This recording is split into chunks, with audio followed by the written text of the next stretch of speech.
Alright guys, so this is the HMD Skyline, the latest phone from HMD, the creators of Nokia phones.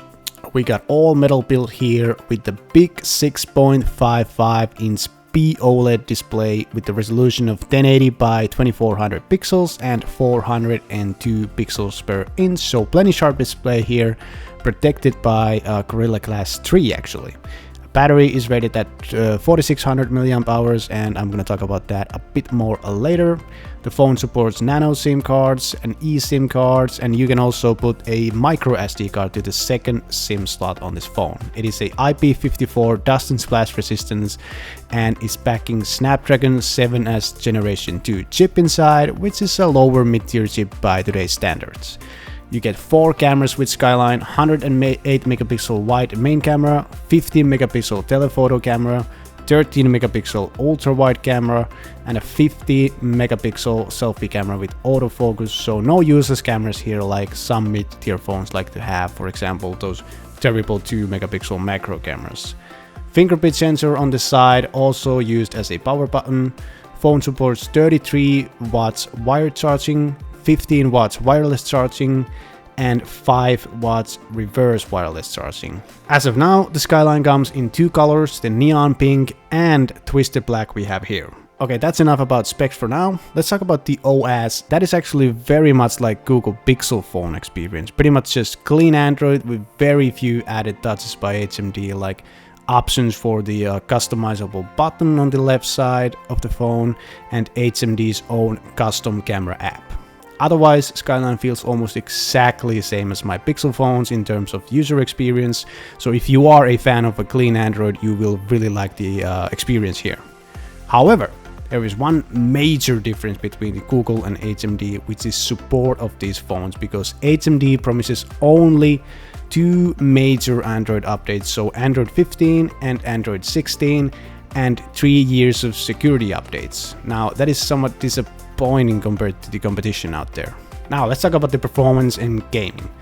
Here you can see the benchmark numbers in Geekbench 5 for Skyline. Pretty underwhelming for a phone that starts at $499 at the time of this video. For example, the OnePlus Nord 4, which is also $499, has a Snapdragon 7 Plus Generation G chip inside, which scores way higher points on top of many other advantages that phone has over the Skyline. That being said, I have not experienced any slowdowns using the phone, and everything has been running smoothly, doing your basic tasks, messaging, and stuff like that. Now, most of my personal favorite games are pretty lightweight, and Snapdragon inside the Skyline has 0 issues running them as smooth as butter. Also, loading times for games, surprisingly, were pretty much always on par or even faster than my Google Pixel 8, which is very surprising because on paper Google Tensor G3 inside the Pixel is quite a bit faster than the Skyline chip, but for some reason this Skyline seems to be on par with loading games, at least these simple games. If you do something heavier like video editing, like more complex video editing, that's where this chip is gonna feel pretty slow compared to the competition out there. But for basic tasks, basic gaming, it's gonna be just fine. I also tried to play some PUBG Mobile with the HD texture pack. I thought the experience felt just fine for this phone, so I think this phone will easily handle your PUBG gaming, your COD mobile gaming. And the phone did get a little bit warm, but I never felt it was hot by any means. Now, before we jump to maybe the most interesting thing about the phone, the cameras, I want to talk quickly about the speakers, haptics, and vibrations of this phone. I have to say, all 3 of these I think are very average. The speakers, they get loud, but they don't sound really good to me. I think they sound hollow, and I don't really like the speakers that much, but they will get you by. And the vibrations are very loud, and the haptics doesn't feel really good either, in my opinion. Maybe they can improve the feeling of vibrations and haptics, but right now I think they should take a look at something like Google Pixel 8 and try to replicate that, because it feels so much better with the haptics.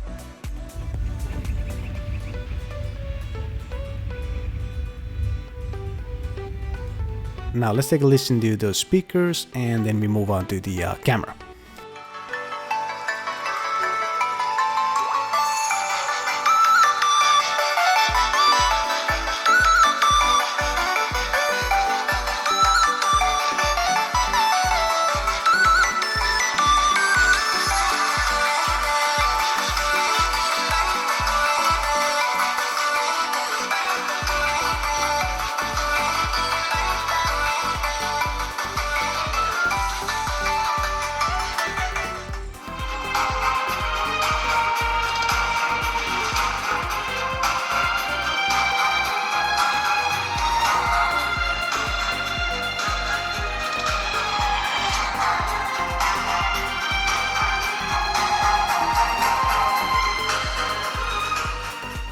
Alright guys, so now we're gonna move on to the camera, and I'm gonna try to keep this kind of short. So we're gonna start with the main camera photos, but I'm gonna do, after this video, I'm gonna do more extensive video where I'm gonna compare the camera against the Google Pixel 8. So we're gonna see how the Skyline looks next to a great camera phone. But now we can just take a look at a Skyline performance here. And first we have this picture of this flower.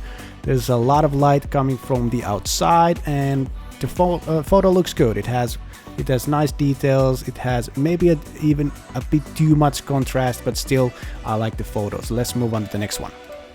Alright, so here we have the next photo, and I really do like the details here, but as you can probably notice, the highlights are a little blown out, and this is actually something that's gonna be a pattern here, and Skyline struggles with this. So let's move on to the next photo. Here, this one I think is a great photo, great contrast, great details. Everything just looked good with this photo, so definitely a thumbs up for this photo. Again, here a pretty tough photo with the dark areas, and once again I really like the photo. I don't really have much complaints here. It's going to be interesting to see how this fares against the Pixel 8, because I took the exact same photos with that phone. But yeah, I really like the phone. Nice dynamic range. Maybe the dark area is a little bit too dark, but great photo. Here we are under the bridge, and I really like this photo. The details are great. The photo looks, I think it's an amazing looking photo. Really like the photo. Maybe the highlights could be toned down a little bit, but still really detailed photo, good photo. Really like it. This photo right here, everything is under control. The photo looks great for this price range camera, and I really like the photo. Nothing to complain here on this photo. Now here with this photo, once again the highlights are blown out, but otherwise the photo looks pretty good to me. So yeah, let's move on to the next one. Now again, a pretty tough photo with the bright skies here, and a photo of a skate park, and I think this photo is an excellent photo. But if I have to critique something, I think the dark areas of the photo are a little bit too dark, but still I really like the photo. Now guys, let's move on to the few ultra-wide camera samples. Alright guys, so ultra-wide camera now, and I think the ultra-wide camera has the same issues as the main camera, but they're amplified here. So there's even more overboard with the brightness, and the highlights of the photos often are even more overblown. So here's the first photo, and I think this photo immediately looks a little bit too bright even, but I mean overall it's an okay photo. Next photo here is the same photo I took with the main camera, but this time around with the ultra wide, and you can see it has the, like I said, the issues are amplified. Now the highlights are very much overblown, as you can see, but other than that, I think the detail of the ultra wide camera is actually pretty good on the Skyline, at least in the good light. And now we have this photo here, and again I think the contrast levels are too high and the photo is almost like too bright. But still, it's not a bad photo by any means. I mean, some people may actually like this look. And now we have this skate park photo, and again, I think the photo, it's not a bad photo, but again, the darker areas are maybe a little bit too dark even here. Here we are under the bridge. The highlights are a little blown out, and there is some noise in the darker areas, but I really do like the picture here. And I think they will actually fine-tune the camera also, so these photos may even come out better later on, but this is the experience right now. Now let's take a look at a couple on low light photos, and I'm gonna have more low light photos in the Pixel 8 versus Skyline video, so I'm gonna have just a few samples here, and we're gonna focus more on that in the upcoming video. But with the first photo here, as you can see on its own, I think it looks okay, but there's quite a bit of noise here and a lot of the details are lost, so not a great photo here. And here's the next photo, and I have to say that I don't think it looks very good here either. And I have to also mention that really have to work to get the focus right with the at least with the automatic mode, which is an issue. I had to try multiple times to get the focus right. So the low light seems to be an issue right now. And the last photo again here, I mean, I guess it's an okay photo, but there's a lot of noise here and I don't really like the photo too much. Alright, let's move on to a few zoomed in photos.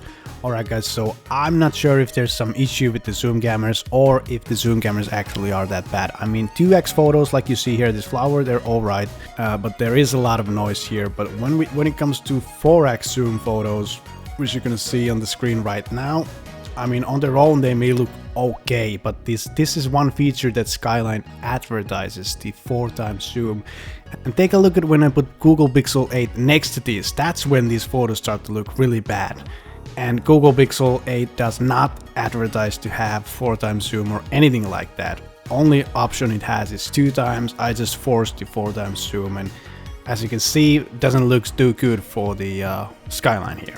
I'm definitely interested to see if the upcoming updates can fix this, or if this even is a bug. I don't know, but the 4x zoom camera to me seems like it doesn't work like it should work. Guys, I'm gonna do a in-depth camera comparison between Pixel 8 and Skyline, where I'm gonna have much more samples of photos, so stay tuned for that video also. Alright, now let's take a look at the couple selfie photos before the video samples.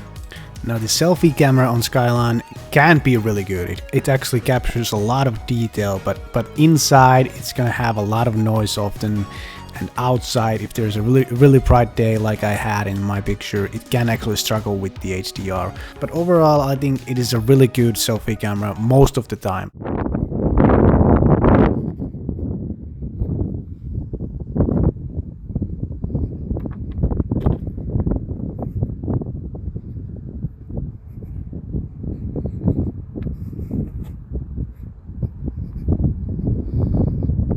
So this is the 4K video, and I don't have to tell you that it's very shaky because the Skyline actually does not support video stabilization when you're recording 4K, and you can only record 4K 30 FPS. Now also the wind noise I think is kind of high here, and this phone actually has a option to have a wind noise reduction, but as you can see, it's still quite a big issue here.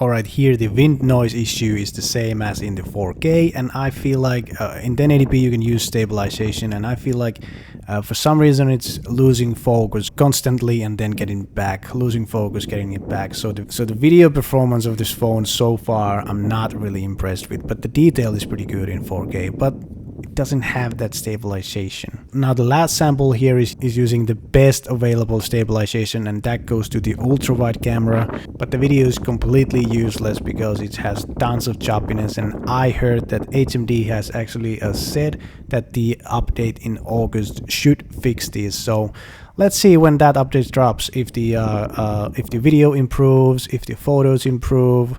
I'm gonna keep you posted.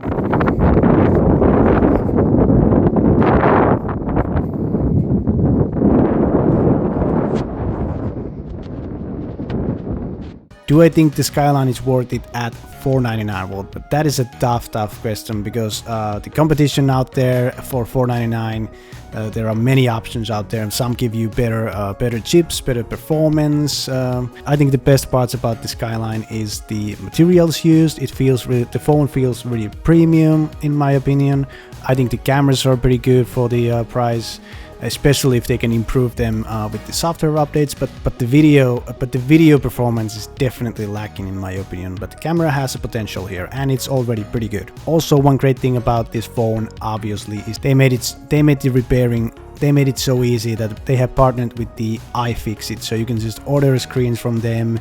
Maybe USB port gets broken, you can just replace them pretty easily by yourself. No need to send it in and pay a lot more than you should. I really appreciate the repairability with this phone, but then it only gets 2 major Android updates and only 3 years of security updates, so with the repairability like this, you would hope a little bit more, at least those security updates. For now, I'm gonna say for $499, it's a tough sell. I think the phone is gonna be a tough sell. If it's $450, $399, then I think it starts to be more worth it, because if the phone had a better chip like Snapdragon 7 Plus Generation 3 or something like that, then it would be a different conversation. But I think they went with the 2-week CPU here. What are your thoughts, guys? My name is Kim, and I'll hope to see you next time. Bye.